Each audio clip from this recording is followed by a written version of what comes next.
தமிழ்நாட்டு முதலமைச்சர் அவர்கள்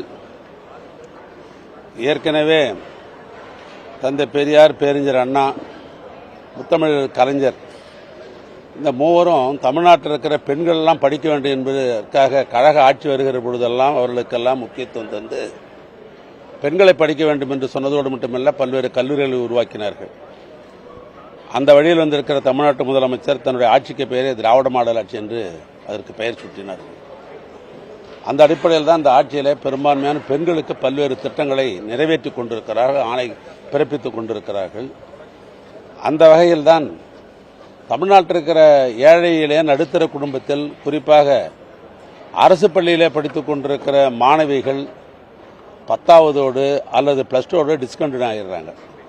அவங்களாம் பட்டதாரி ஆக வேண்டும், அதன் மூலமாக பல்வேறு நிலையில் அவர்கள் வாழ்க்கையிலே தரத்தை உயர்த்திக் கொள்ள வேண்டும் என்கிறதுக்காக புதுமை பெண் என்கிற ஒரு திட்டத்தை, அற்புதமான திட்டத்தை சட்டமன்றத்தில் அறிவித்து அது நிறைவேற்றப்பட்டுக் கொண்டிருக்கிறது. அந்த திட்டத்தினுடைய நோக்கமே மாதம் கல்லூரி கட்டணமாக 1000 ரூபாய் அவருடைய அக்கௌண்ட்டுக்கு அனுப்புறது தான் அந்த திட்டத்தினுடைய நோக்கம். இப்போ சிறப்பாக அது செயல்பட்டு கொண்டிருக்கிறது.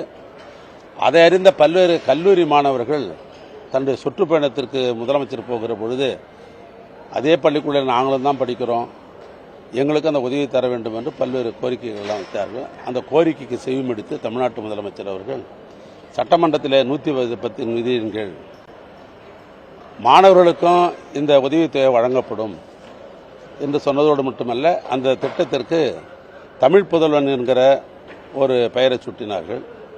அது தமிழ்நாடு முழுவதும் இருக்கிற மாணவர்கள் பட்டதாரி ஆகுகின்ற ஒரு அற்புதமான ஒரு திட்டம். அந்த திட்டத்தை கோவை மண்டலத்திலே, இந்த கோவை தலைநகரிலே அதை தொடக்கி வைக்க வேண்டுங்கிற அந்த நிகழ்ச்சிக்கு நாளை தினம் வர இருக்கிறார்கள். அதை ஒட்டித்தான் பொதுவாக சிறப்பு விருந்தினர்கள், அது ஜனாதிபதியாக இருந்தாலும் சரி, பிரைம் மினிஸ்டராக இருந்தாலும் சரி, தமிழ்நாட்டுடைய முதலமைச்சர், இது போன்ற சிறப்பு விருந்தினருடைய அந்த நிகழ்ச்சியை மாவட்ட நிர்வாகத்தோடு இணைந்து பொதுப்பணித்துறை தான் நாங்கள் அந்த பணிகளை நாங்கள் செய்வோம். எனவே பொதுப்பணித்துறையுடைய அதிகாரிகள் இங்கே இருக்கிறார்கள். அவர்கள் முறையாக மாவட்ட நிர்வாகத்தோடு இணைந்து பணிகளை ஆற்றுகிறார்களா என்பது ஆய்வு செய்வதற்காக நான் வந்தேன். ஆங்காக சிறப்பாக பணிகள் நடைபெற்றுக் கொண்டிருக்கிறது. இன்றைக்கு இரவு 7 மணிக்குள்ளே எல்லா முழு பணிகளும் முடிந்துவிடும்.